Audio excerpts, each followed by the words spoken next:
Bienvenue dans J'envoie valser, le podcast qui fait danser ton esprit. Je suis Nathalie Lucas, ancienne danseuse et chorégraphe, aujourd'hui formatrice et coach de vie. Je forme des danseurs professionnels et j'accompagne des personnes à se construire une vie qui leur ressemble. Je t'invite avec ce podcast dans mon monde rempli de développement personnel, de parentalité et de danse. Car moi je m'en moque, j'envoie valser, la société et ses cases à cocher, les jugements et les préjugés. Et je t'emmène découvrir un monde où l'humain est au cœur de la relation et où tu as le pouvoir de te construire une vie à ton image.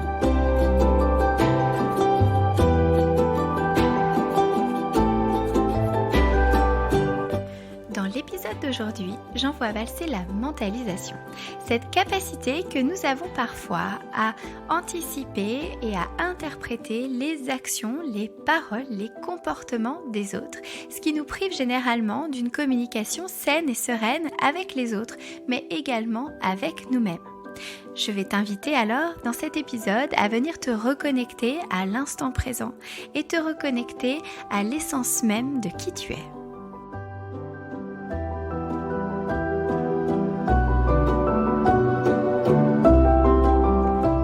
Bonjour à tous, je suis ravie de vous retrouver pour le 5e épisode du podcast. Aujourd'hui, j'aimerais vous parler d'un super pouvoir qu'on s'octroie assez facilement, de manière très naturelle et en plus en toute humilité, c'est la mentalisation. C'est-à-dire en fait notre capacité tout simplement à anticiper et interpréter ce que pensent les gens, ce qu'ils disent, leurs actions, leurs comportements. Voilà. Alors, je commencerai juste par ça, par vous faire remarquer que les jours où vous doutez de vous, puisque généralement, je le sais, on aspire relativement tous, et là je fais de la mentalisation grave, à une certaine humilité qui nous amène d'ailleurs cette recherche d'humilité parfois à une sous-estime de nous-mêmes. Et de ce fait, je voudrais juste vous rappeler, dans les moments où vous vous sentez un peu nul ou pas bien, rappelez-vous que vous avez quand même ce super pouvoir de lire dans les pensées des gens, de lire dans leur cerveau et d'être capable d'interpréter leurs moindres faits et gestes. Voilà. Bon, vous aurez senti mon ton un petit peu ironique, un petit peu piquant aujourd'hui. Alors, je vous rassure, moi, ce pouvoir de mentalisation, je l'ai aussi. Je suis comme vous. Je crois qu'il n'y a rien de plus naturel que d'anticiper ce que peuvent penser les gens, ce qu'ils vont dire. Et puis, je ne sais pas aussi, on a un soupçon de comportementalisme. Vous voyez, on est capable de donner du sens au moindre sourcil levé, au moindre cil baissé, au petit doigt qui bouge, à l'épaule qui s'incline, la tête, etc. Enfin, on est quand même super doué. Non, mais c'est quand même important de le reconnaître et qu'on se le dise. On est quand même super doué dans ce truc-là, sans même forcément d'ailleurs avoir fait des études. En revanche, si vous avez passé le bac plus 5 en mentalisation, donc c'est-à-dire pour les plus doués d'entre nous, alors nous, on est carrément capable d'anticiper des pensées que les gens n'ont pas encore eues. Alors ça, je vous avoue qu'il faut quand même beaucoup d'expérience, mais peut-être que vous allez vous reconnaître dans ces exemples. Alors, pourquoi je vous parle de ça ? Parce que vous allez me dire, mais c'est quand même cool des fois d'anticiper ce que les gens peuvent penser, ou je ressens bien quand même, des fois je pense quelque chose, je vois qu'il y a un malaise avec quelqu'un et il s'avère que c'est vrai. Alors, on va essayer de distinguer aujourd'hui notre instinct, d'une espèce de déformation et de notre cerveau qui nous joue des tours. Et c'est là où on entre dans ce qu'on appelle en coaching la lecture de pensée. Bien sûr que vous avez un instinct et je ne saurais que vous encourager à vous écouter et à vous faire confiance. La communication, c'est, on va dire, je vais grosso modo vous dire 90% de langage non verbal et on va dire, 10% de langage verbal, donc les mots. Tout ce qui est non verbal, vous avez le paraverbal, c'est-à-dire les intonations, le ton de la voix et puis vous avez le langage corporel. D'accord ? Donc, bien évidemment que la communication ne passe pas que par les mots et que c'est vrai, on ne peut pas se contenter d'être seulement factuel. Parce que vous savez, en coaching, je vais souvent vous dire soyez factuel, histoire justement d'éviter les interprétations. Alors, bien sûr, faites confiance à votre instinct. Écoutez-vous, soyez à l'écoute de vos émotions, bien évidemment, mais attention, ne nous croyons pas super puissants avec cet instinct. Restons quand même en alerte sur ce que peut réellement penser l'autre et surtout ne le privons pas de sa puissance personnelle et de sa capacité à pouvoir exprimer ce qu'il pense lui-même.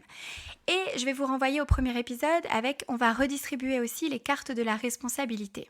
D'accord ? Ça veut dire que si vous avez l'impression, vous êtes en train de discuter avec quelqu'un, vous avez l'impression qu'il y a un malaise, à un moment donné, si vraiment cette personne est gênée par peut-être quelque chose que vous avez dit, c'est aussi de sa responsabilité de s'exprimer à ce niveau-là. Donc ne le privez pas de sa capacité à le faire. Voilà, en interprétant peut-être ce qu'il dit. Alors, dans ce pouvoir de mentalisation, je vous rejoins sur un point, si tant est que vous le partagiez, parce que là aussi, moi, je fais grave de la lecture de pensée aujourd'hui. Effectivement, parfois, anticiper ce que vont penser les gens, ça peut être super positif. Je prends l'exemple, par exemple, quand vous faites un cadeau. Quand vous faites un cadeau à quelqu'un, vous allez vous mettre à sa place, vous allez probablement penser à sa place. Et pour le coup, a priori, ça peut être plutôt positif.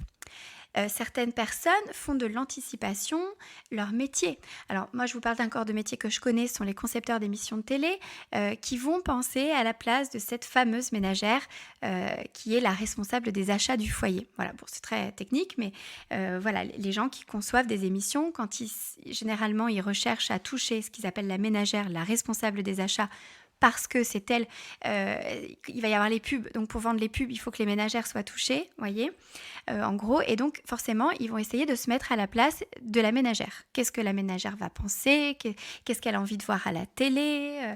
Quel genre de programme ? Avec quoi elle a envie de se détendre ? Voyez, bon, je vous parle de ce corps de métier-là, mais je suis sûre qu'il y en a beaucoup d'autres qui ne me viennent pas à l'esprit là tout de suite. Et puis même, on va dire, dans le milieu professionnel, parfois de faire preuve d'anticipation de peut-être ce que votre boss peut vous demander, ou parfois même avoir des collaborateurs qui sont dans l'anticipation d'éventuelles demandes que vous pouvez avoir.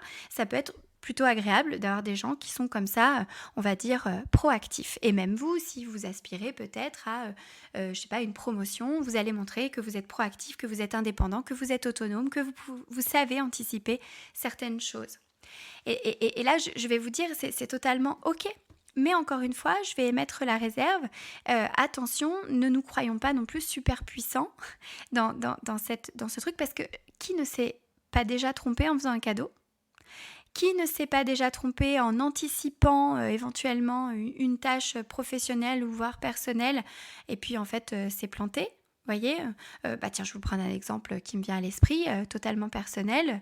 Voilà, moi je rentre à la maison, mon conjoint a fait une lessive, a étendu le linge, ça part quand même, on va dire, d'une super bonne intention. Tu vois, j'ai pensé à ta place, j'ai voulu faire, non, parce qu'en fait c'est pas comme ça que j'étends le linge.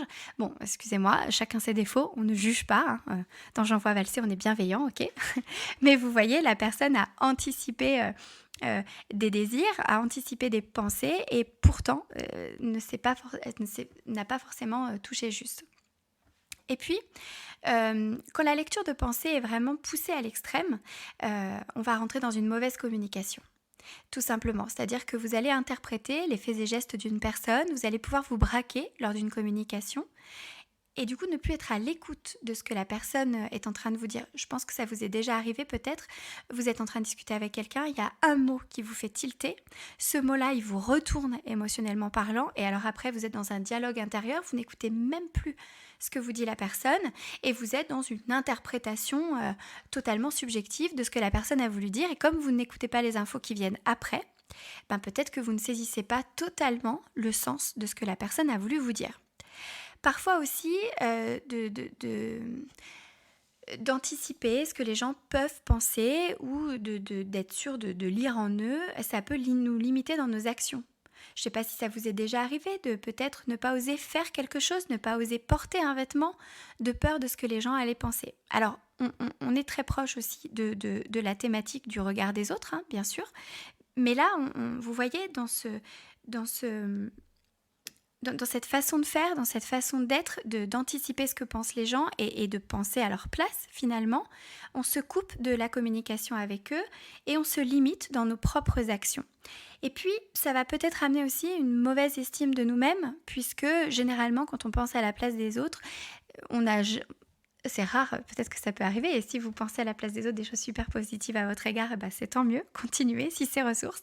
Mais généralement, ça ne l'est pas et ça nous amène à une mauvaise estime de nous-mêmes. Et puis, quand on pense à la place des autres, j'ai envie de vous dire, quid de ce que vous pensez ? Qu'est-ce que nous, on pense en fait ? Parce que si nos actions, nos paroles, notre comportement est dirigé et on va dire conditionné par ce que les autres vont penser, nous, qu'est-ce qu'on pense ? Si vous êtes dans l'anticipation au boulot de faire des choses, mais qu'est-ce que vous en pensez ? Qu'est-ce que vous avez envie de faire ? Vous voyez ? Donc c'est important toujours de se recentrer et de faire les choses pour soi. Alors, vous allez me dire, ouais mais quand même, Nat, je te jure, il y a des fois, j'ai senti des choses, j'ai senti que j'avais raison, que la personne, je suis sûre qu'elle a pensé ça, parce que là, à ce moment-là, elle a levé les yeux au ciel et tu vois, je suis sûre qu'elle l'a mal pris ou je ne sais quoi. Alors, je vous renvoie à votre instinct, bien évidemment, mais aussi je vais vous donner une petite information sur votre cerveau. Notre cerveau, c'est un ordinateur. Et cet ordinateur, il est au final à notre service. D'accord ? C'est un ordinateur qui reçoit des informations par nos 5 sens. Donc, imaginez toutes les informations que notre cerveau reçoit à la seconde presque par nos 5 sens. Le toucher, l'odorat, la vue, etc., l'ouïe, etc. Alors, notre cerveau, s'il était en capacité vraiment de gérer toutes ces infos, il serait en surchauffe. Vous voyez, il y a beaucoup, beaucoup, beaucoup trop d'infos. Qu'est-ce qu'il fait ? Il filtre. Il filtre en fonction de plein de choses, en fonction de ses expériences, en fonction de ses croyances, en fonction de ce qu'il croit, et en fonction aussi de ses besoins et de ses valeurs. Je vous donne un exemple concret. Vous décidez d'avoir un chat, d'accord ? Vous vous dites, ah tiens, ce serait bien si j'avais un chat, ok super, ou un chien si vous n'êtes pas très chat. Et là, vous sortez dans la rue, vous voyez des chats ou des chiens partout. Vous voyez des chats dans des annonces publicitaires, dans des pubs. Vous allumez votre télé, vous voyez un chat et vous avez l'impression que c'est un signe de l'univers. Vous voyez des chats ou des chiens partout. Alors, vous pouvez bien évidemment penser que ce sont des signes de l'univers et c'est totalement ok. On peut aussi éventuellement se dire que notre cerveau, en fait, est en train de filtrer les informations dont on a besoin. Et comme on lui a envoyé l'info qu'on voulait un chat, il est en train de filtrer toutes les infos. Et peut-être que cette affiche, cette annonce publicitaire en face de chez vous, vous dites « mais attends, je ne l'ai jamais vue, c'est vraiment un signe ». Peut-être qu'elle était là depuis longtemps. Simplement, votre cerveau n'avait pas besoin de cette info, donc il ne l'a pas gérée. Vous voyez ? Et puis, il filtre aussi en fonction de nos croyances. Ce qui fait que, imaginez un jour, vous allez en soirée, vous avez mis une tenue, vous vous êtes forcé à mettre une tenue en vous disant, bon voilà, à cette soirée-là, il faut que je sois habillée de telle manière et tout. Donc, vous mettez cette tenue-là et puis vous vous sentez pas bien dedans.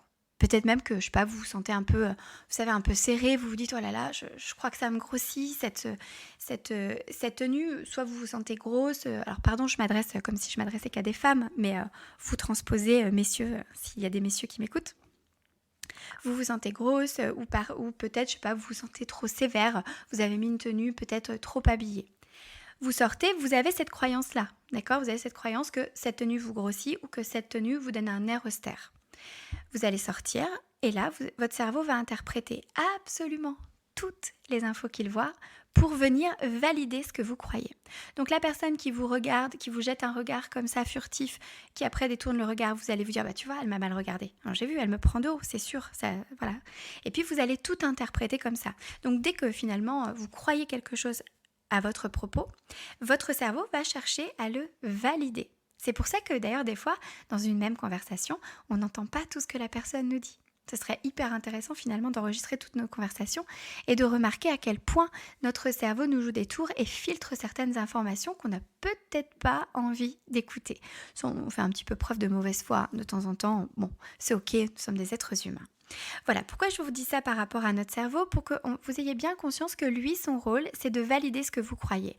Donc si vous avez des mauvaises pensées à votre égard, il va chercher à les valider et donc il va interpréter les comportements, les actions, les paroles des autres en ce sens. Alors que si vous êtes plutôt ok avec ce que vous avez fait et avec qui vous êtes, généralement, vous n'allez peut-être pas interpréter les choses en ce sens-là. Je vais vous donner un exemple pour les danseurs qui m'écoutent, mais je pense que ça pourra parler même à ceux qui ne sont pas danseurs. Vous sortez de scène, vous sortez d'un spectacle et vous n'êtes pas du tout content de vous. Il y a des gens qui viennent vous voir et qui vous disent « Oh là là, ce soir, t'as déchiré ». quel effet ça fait sur vous? Je serais curieuse de savoir. Généralement, quand je pose cette question, les gens me disent en fait, ça me fait rien. Sur le coup, ça va peut-être me faire plaisir, mais en fait, je suis pas contente de moi. Donc en vrai, je reste sur ce sentiment que j'ai au plus profond de moi. D'accord? Peut-être même que quelqu'un ne vous a rien dit, parce que peut-être qu'il a senti que vous étiez pas OK, et vous allez interpréter, de toute façon, il m'a rien dit, donc c'est sûr que j'étais nulle. Vous voyez, alors que peut-être la personne, elle vous a rien dit parce que ça s'y prêtait pas, ou peut-être qu'elle était timide. Et puis vous savez, il y a des gens des fois qui n'osent pas faire des compliments pour plein de raisons, parce qu'ils ont peur que ce soit mal interprété, etc. Et puis, imaginez un soir où vous sortez de scène, où là par contre vous êtes hyper content de vous. Très très content de vous, vraiment. La même personne qui vous aura pas parlé ce jour-là, vous n'allez pas nécessairement interpréter ça comme si elle m'a pas parlé, ça veut dire que c'est pas bien. D'accord? Parce que vous serez rempli de votre propre croyance. Vous avez ressenti sur scène des choses et vous avez senti que vous n'avez jamais dansé comme ça. Et puis s'il y a une personne qui vient vous voir et qui valide ce sentiment, là c'est bingo, vous vous sentez pousser des ailes. Et puis s'il y a quelqu'un qui vient vous dire « Ah ouais, je t'ai pas trouvé en forme ce soir », probablement que ça va vous impacter. Mais ça, c'est là pour le coup, on est dans la thématique de se détacher du regard des autres, mais peut-être aussi que ça ne va pas le faire. Ça va peut-être pas vous impacter autant que si ça venait valider la croyance selon laquelle vous n'avez pas été fort ce soir. Voilà. Donc, je voulais juste vous dire ça pour intégrer que, attention à notre cerveau qui a quand même une petite tendance à nous jouer des tours et finalement à nous faire interpréter ce que l'on voit, ce que l'on vit, des situations, des comportements, des paroles, en fonction de ce que l'on croit, en fonction de nos expériences aussi. Si vous avez vécu une relation avec peut-être quelqu'un de très jaloux, quand vous allez rencontrer une nouvelle personne, peut-être que vous allez interpréter ses faits et gestes en ce sens qu'il est jaloux, alors que peut-être que cette personne-là n'est pas du tout jalouse. Vous voyez, mais vous allez avoir ces petits fantômes un peu qui traînent et qui vont vous finalement biaiser votre interprétation, vous empêcher d'être objectif, si tant est que ce soit possible, d'être totalement objectif. Je vous pose la question, vous avez 3 heures. Voilà. Alors, vous allez me dire, ok, c'est super, on a compris, notre cerveau il nous joue des tours des fois, donc ça n'empêche pas quand même de vous fier à votre instinct, d'accord, et de vous écouter. Et j'ai envie de vous poser cette question-là, qu'est-ce qu'on fait quand on ne sait pas? Ou qu'est-ce qu'on fait quand on a... on ressent quelque chose mais on n'est pas totalement sûr. Vous voyez? Parce que on a l'impression que là la personne, son visage s'est un peu fermé, et ça c'est très instinctif. Au lieu de penser à sa place, parce que j'ai envie de vous dire, est-ce que ça vous plaît quand les gens pensent à votre place et quand les gens analysent vos moindres faits et gestes? Perso, moi je vous avoue, ça me plaît pas du tout. Qu'est-ce qu'on fait quand on ne sait pas? Qu'est-ce qu'on fait quand on a un doute? J'ai envie de vous dire, généralement, on demande. Tout simplement. Qu'est-ce qui vous empêche plutôt de dire à une personne, écoute, j'ai l'impression là que je te sens fermée d'un coup, c'est mon impression, on parle en jeu, parce qu'on est responsable de ce qu'on ressent. J'ai l'impression que tu es fermée. Est-ce que c'est ça? Comment tu te sens? Comment ça va? Alors, je vous invite toujours à poser des questions ouvertes, c'est-à-dire des questions qui amènent le développement d'une réponse plutôt qu'une question fermée par laquelle on répond par oui ou non. Parce que soit on tend le bâton pour se faire battre, soit on va fermer la conversation. Donc, n'hésitez pas à questionner sur vos propres ressentis et à aller valider finalement votre instinct, tout simplement. N'hésitez pas. Et puis peut-être, moi quand j'ai entendu ce que tu m'as dit là, tel mot, moi ce que j'ai pensé. Et du coup, je sais pas, toi qu'est-ce que t'en penses? Parce que moi je l'interprète comme ça, mais toi qu'est-ce que t'as voulu dire à travers ça? Vous voyez? Et c'est une façon aussi de s'ouvrir à l'autre en fait, et de lui laisser la place, de le laisser s'exprimer, de le laisser... entre guillemets, se défendre aussi, parce que souvent quand on pense à la place des autres, on leur fait un procès un petit peu. Vous voyez, c'est quand même pas très agréable. Et puis, généralement, la bienveillance, on n'est pas trop connecté d'ailleurs au réseau de la bienveillance dans ces moments-là. Et puis, je vous dis ça, c'est pas tant pour être bienveillant vis-à-vis des autres, c'est surtout amener de la bienveillance dans notre vie pour nous-mêmes, en fait. Voilà, parce que après, chacun est juge de ça, mais je trouve que quand on prête des intentions malveillantes aux autres, ça ne nous remplit pas nous. Vous voyez? Donc l'idée avec le développement personnel en général, c'est d'apprendre à se remplir, à remplir notre réservoir et à nous donner de la force pour s'adapter au monde extérieur. Et puis, pour éviter la mentalisation, c'est aussi d'être connecté à l'instant présent et d'être factuel.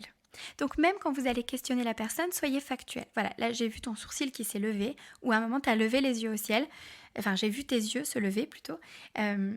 Ok, qu'est-ce que ça voulait dire? Est-ce que c'était un toc de langage, ou qu'est-ce que tu as voulu dire par là? Parce que moi du coup, je me suis un peu déconnectée à ce moment-là et je reste bloquée là-dessus. Parce que les gens ne sont pas censés deviner d'ailleurs ce que vous pensez. Hein, parce que la mentalisation, quand on évite de mentaliser les pensées des uns et des autres, ça va dans les deux sens. Donc l'idée, c'est vraiment de rester connecté à l'instant présent. Qu'est-ce que vous avez vu? Qu'est-ce que vous avez entendu? De questionner sur ce que vous avez vu et de rester totalement à l'écoute de manière assez neutre, à l'écoute de l'autre. Voilà, et de ses besoins et de ce que la personne a réellement envie de dire, et essayer de saisir l'essence de ce que la personne a envie de dire pour rester finalement sur le même canal de communication. Vous savez, des fois, peut-être que ça vous est déjà arrivé, probablement d'ailleurs, vous discutez avec quelqu'un, mais vous voyez bien que en fait, vous n'êtes pas du tout sur le même canal de communication. Ça revient un petit peu à l'épisode où je vous parlais d'amour et dans nos différentes façons d'aimer. Nous avons aussi différentes façons de communiquer en fonction de nos profils. Là, c'est un petit peu la même chose. Voilà. Alors voilà ce que j'avais envie du coup de vous dire, parce que je fais un petit coucou à mes coachés. Je suis la première à leur dire en accompagnement généralement: ah, toi tu as un super pouvoir, tu sais lire ce que pensent les gens, et c'est quand même super génial, hein, on est bien d'accord. Mais pensez à ça quand vous vous sentez limité dans vos actions, quand vous vous sentez en ayant plein de pensées désagréables, négatives. Peut-être interrogez-vous, posez-vous la question: attends, est-ce que je ne suis pas en train de faire de la lecture de pensée? Et de vous recentrer sur qu'est-ce que moi je pense. Qu'est-ce que moi je pense de cette situation? Qu'est-ce que moi je pense de cette tenue? Qu'est-ce que moi j'ai réellement envie de faire dans cette situation? Est-ce que c'est ok pour moi? Et d'aller rechercher un alignement entre ce que vous faites, c'est-à-dire vos comportements, ce que vous pensez et ce que vous ressentez, c'est-à-dire vos émotions. Schématiquement, ce serait un alignement entre le corps, votre esprit et votre cœur. Voilà, tout simplement. Je vous laisse sur ces questionnements. Peut-être n'hésitez pas à reprendre une situation où vous avez eu l'impression d'interpréter finalement les paroles ou le comportement de quelqu'un, de lui prêter certaines intentions, et peut-être de vous refaire le film à la lumière de ce que vous ressentiez à ce moment-là, pour essayer de voir qu'est-ce que votre cerveau est allé valider en interprétant de cette manière-là. Voilà, j'espère que c'est assez clair pour vous. N'hésitez pas en tout cas à me contacter, à me poser des questions. Si vous écoutez le podcast sur iTunes, n'hésitez pas aussi à le noter et à laisser un commentaire.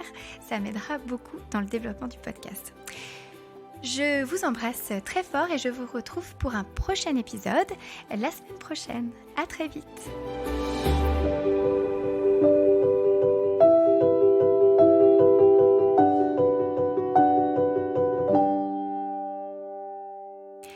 Si tu as aimé cet épisode et si tu aimes ce podcast, tu peux encourager mon travail et m'aider à développer et à faire connaître le podcast en laissant un avis positif et en le notant avec 5 étoiles. N'hésite pas également à le partager sur tes réseaux.